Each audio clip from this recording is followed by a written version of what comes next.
तरफ उत्कल ब्रह्म समाज ऑफ कटक। तो कटक रे जो उत्कल ब्रह्म समाज फाउंड होता ओडिशा मन रखिए यहाँ फाउंड किए करता हरनाथ भट्टाचार्य फाउंड करते 1869 मसीह। आ जो नेशनल लेवल आमर थिला ब्रह्म समाज तो तार जड़े ये फॉलोअर जड़े थे ये ब्रह्म समाज जोड़ा फाउंड करते राजा राममोहन राय।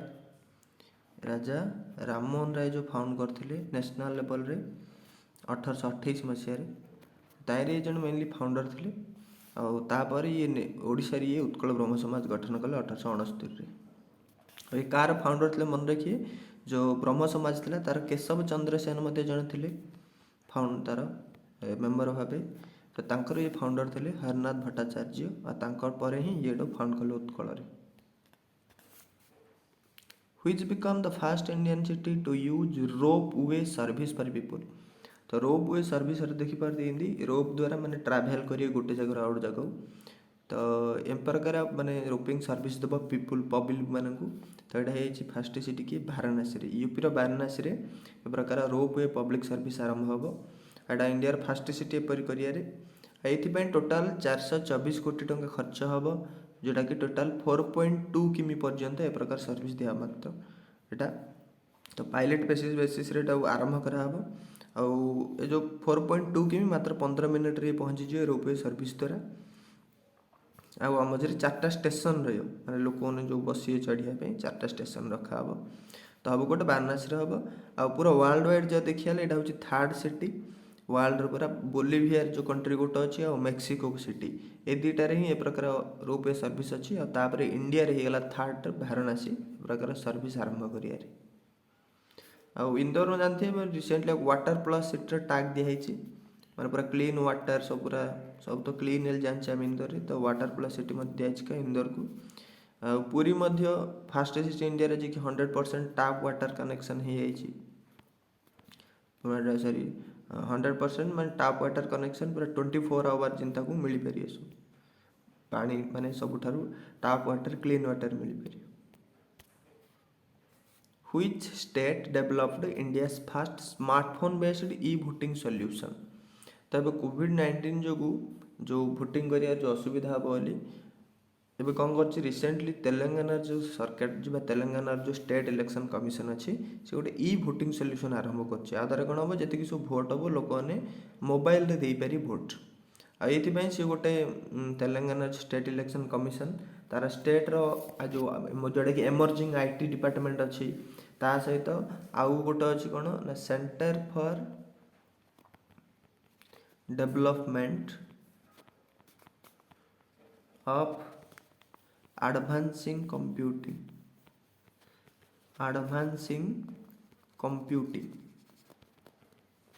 जोटा आम कहीपर सीडीएसी बोली कहूँ सीडीएसी।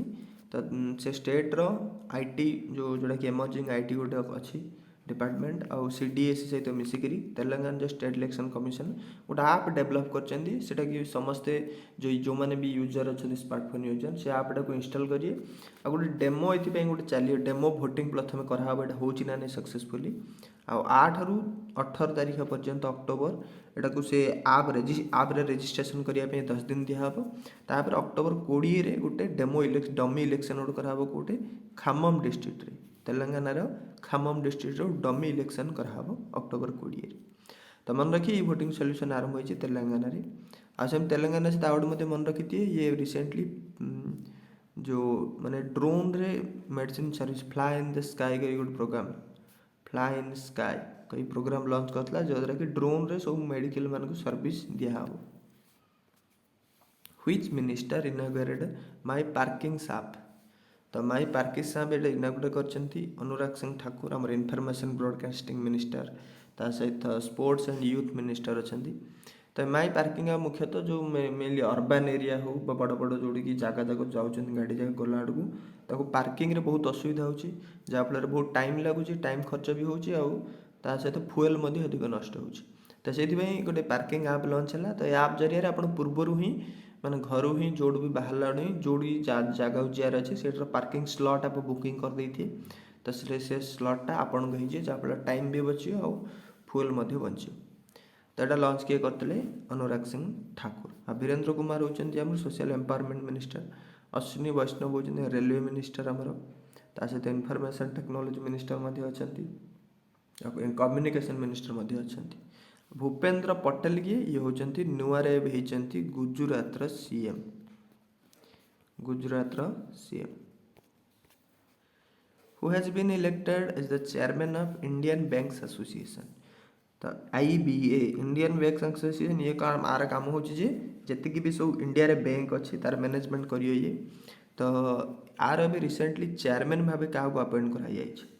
तो मैं देखिए आंकर हूँ आलोक गोयल सॉरी ए के गोयल आंको एवं IBA रो चेयरमैन भाव अपॉइंट कराई। पूर्व जी थे राजकिरण राय जी थे। मन रखिए डेट हिसाब से पचार दूसरी ये डेट्रे किए चेयरमैन थिला बोली। तो आंक पूर्व थे राजकिरण राय जी। तो आंके रिसेंटली माने ए पदर बाहरी पड़े। तांका बदल में AK गोयल हो IBA रो चेयरमैन। IBA अच्छी मुंबई रे फाउंडेड हो 1946 रे। सेमती मन रखिए आलोक सहाय ये होती secretary general of Indian steel association जो अच्छी इंडियन स्टील एसोसिएशन। तो आर सेक्रेटरी जनरल होती आलोक सहाय। आउ अमीश मेहता ये होती आम जो क्राइसिल रेटिंग एजेंसी अच्छी तार MD और CEO हेबा बैठे। Which Indian corporates has topped in world's best employer 2021 ranking। तब रिसेंटली बाहर वर्ल्ड बेस्ट माने एम्प्लॉयर किए अधिक माने एम्प्लॉयमेंट दूसरी लोक सुविधा दूसरी। तो सही हिसाब से इंडिया रे सब टॉप किए कर रिलायंस इंडस्ट्री टॉप कर मन रखिए। किंतु वर्ल्ड वाइड देखिए तो ये रैंक अच्छी 52 रैंक अच्छी। से पूरा वर्ल्ड रे टॉप किए अच्छी तो सी अच्छी सैमसंग इलेक्ट्रोनिक्स। एटा हूँ मुख्यतः Samsung code south Korea electronic company एटा। तो यहाँ टॉप हो सबुठारु बेस्ट एम्प्लॉयर हो 2021। सेमती आउ गोटे मन रखिए किसी दिन तले आउ गोटे रैंकिंग रे जो NTPC अच्छी आम नेशनल थर्माल पावर कॉर्पोरेशन ये होता India best among nation builder. Best among nation builder होता कि NTPC माने ग्रेट प्लेस टू वर्क के गोटे सर्टिफिकेट दिखाई प्राय इंडिया सब भल प्लेस जोटा वर्क करिया। Great place to work India best among nation builder ये दुटा मिलता क्या NTPC को। ता सहित आउ गोटे अवार्ड मिलता NTPC को मन रखिए जोटा कहूँ CII HR excellency award. Excellency role model award दिखाई रोल मॉडल अवार्ड दिया NTPC को। What is the rank of India in global hunger index. तो ग्लोबल हंगर इंडेक्स रे इंडिया रैंक केते मन रखिए 101 101 रैंक हो इंडिया रे।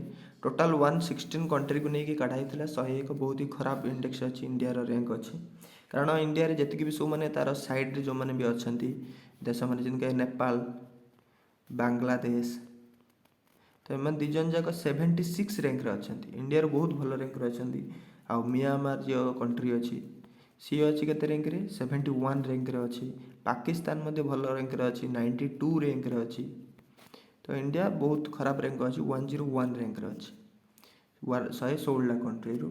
आरे टॉप प्राय 18टा कंट्री प्राय टॉप होती जहाँ कि चाइना अच्छी ब्राजिल अच्छी आउ कुवैत कंट्री अच्छी। तो ये सब जाक टॉप कर ग्लोबल हंडर इंडेक्स रे। अच्छा सेमती 14 इंडेक्स मन रखी वर्ल्ड गिविंग इंडेक्स रे इंडिया रैंक थिला 14 नंबर। माने को कंट्री अन्य कंट्री केते सहाय्य करि पाछ दउछन। आ काली जो कहला एटा तो क्लियरली मन रखिए वर्ल्ड हैप्पीनेस इंडेक्स रे इंडिया रैंक होची 139 वर्ल्ड हैप्पीनेस इंडेक्स। आ वर्ल्ड पीस इंडेक्स रे इंडिया रैंक होची 135। Who has been named as the CEO of फसल बीमा योजना। तो फसल बीमा योजना रे CEO न किए होते तो मन रखिए आंका ना हूँ रितेश चौहान। तो PM फसल बीमा जो योजना अच्छे मुख्यतः 2016 लॉन्च कराई जो फसल जहाँ भी नष्ट होची जो इंश्योरेंस आकार देवाई। तो यार CEO भाव अपॉइंट कराई रितेश चौहान को। सेमती मन रखिए अभिक सरकार ये प्रेस ट्रस्ट ऑफ इंडिया जो प्रेस ट्रस्ट ऑफ इंडिया अच्छी तार चेयरमैन भाव अपॉइंट होती। इकबाल सिंह एटा बहुत important national commission for minority commission sorry national commission for minorities तार ए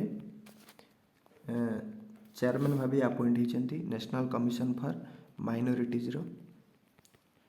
तो मन रखिए बहुत इंपोर्टेंट और निर्लेप सिंह राय जो अच्छा ये यहाँ मत इंपोर्टेंट नेशनल जो फर्टिलाइजर लिमिटेड अच्छी नेशनल फर्टिलाइजर लिमिटेड अच्छी तो तार ये CMD ही होती Nirlep Singh national fertilizer limited रो। Which city celebrated as world food day तो वर्ल्ड फूड डे सेलिब्रेट हो अक्टोबर 16 रे। एटा मुख्यतः माने जो माने को फूड मिलनी भला फूड प्रोवाइड करने आर थीम अच्छी safe food now for healthy tomorrow आटा को आम सेलिब्रेट किए करोची फूड एग्रीकल्चर जो आम ऑर्गेनाइजेशन अच्छी इंटरनेशनली FAO को जोटा को रोम इटाली रे अच्छी आर हेड जी अच्छी मन रखी थी ना हूँ क्यू डोंगियो हेड होती यार तो 1945 रे फाउंड होती FAO टा। तो मन रखिए अक्टोबर 16 रे सेलिब्रेट होची world food day. Recently 17 edition of ex Yudh Abhyas माने एक्सरसाइज यूथ अभ्यास जो होची एटा का भीतर होची तो मन रखिए एटा इंडिया और USA भीतर होची एक्स यूथ अभ्यास। तो एटा होची कोटे वर्तमान अक्टोबर 15 रु 29 तारीख जाए होची बेस एल्मेंड्रोफ रिचर्डसन अलास्का USA रे अलास्का रे हबो एटा जो इंडिया 350 जन मिलिटारी ग्रुप जेडे से जाइए बाटालियन ग्रुप एक्सरसाइज रे भाग नवा आ पूर्व थर जो होता आर से राजस्थान बीकानेर जगह बीकानेर रे होता युद्ध अभ्यास तो युद्ध अभ्यास हो इंडिया और USA भितर UK भितर भी कौन एक्सरसाइज होता इंडिया UK भितर आउ इंडिया ताजिकिस्तान भितर होता खंजर एक्सरसाइज आ श्रीलंका भितर तो मन जानते मित्र शक्ति। Who has won the Sikke Prahalad Award for Global Business Sustainable Leadership 2021 तो ग्लोबल बिजनेस सस्टेनेबल लीडरशिप आर अर्थ मुख्यतः तांका कंपनी माने एनवायरनमेंट को जिन किसी अफेक्ट करियनि तो से प्रकार डेवलपमेंट करथियारु सिक्के प्रहलाद अवार्ड मिलची ग्लोबल बिजनेस सस्टेनेबल लीडरशिप। तो सिक्के प्रहलाद अवार्ड एटा कहउची कारण ये जो अवार्ड टाको जी क्रिएट करथिले 2010 रे से होची कॉर्पोरेट इको फोरम CEF ये जो कॉर्पोरेट इको फोरम को फाउंड किए करथिले सिक्के प्रहलाद जन मेंबर फाउंड करथिले तो तांका ऑनर रे ए अवार्ड ना रखाई एटा तो यहाँ दिखाई सत्य नाडेला को ब्राड स्मिथ आमी हुड लुकास जुपा 4 जन को मिलची एटा शेयर करके आउ समस्त होती माइक्रोसॉफ्ट कंपनी माइक्रोसॉफ्ट 2030 सुधा मैंने बहुत गुड़िए तार जो एनवायरमेंट पॉल्यूशन क्षेत्र पूरा बंद करदे कही कार्बन एमिशन 2050 सुधा टोटाली भाव में बंद करदे कही तेणु अवार्ड मिली सत्य नाडेला होती माइक्रोसॉफ्ट CEO आउ ब्राड स्मिथ जो अच्छा ये होती तार प्रेसिडेंट आउ वाइस चेयरमैन मन रखिए ब्राड स्मिथ होती प्रेसिडेंट आउ वाइस चेयरमैन आउ आमी हुड ये होती तार chief financial officer CFO chief financial officer आउ लुकास जुपा होती चीफ एनवायरमेंटल ऑफिसर होती कि लुकास जुपा और माइक्रोसॉफ्ट कोड अच्छी वाशिंगटन DC रे अच्छी जोटा कि 1975 रे फॉर्म होता। तो एटा आज question who was the viceroy of Delhi who was the viceroy when Delhi become capital of British India तो दिल्ली जिते आमर इंडिया कैपिटल है से समय आमर वाइसरॉय किए थे सहित केबे दिल्ली कैपिटल है एटा कमेंट सेक्शन निश्चित भाव में जनातु। तो फ्रेंड्स आज मैं ये पुणी देखा आगामी वीडियो जदि वीडियो भल लगे निश्चय लाइक शेयर और सब्सक्राइब करूँ।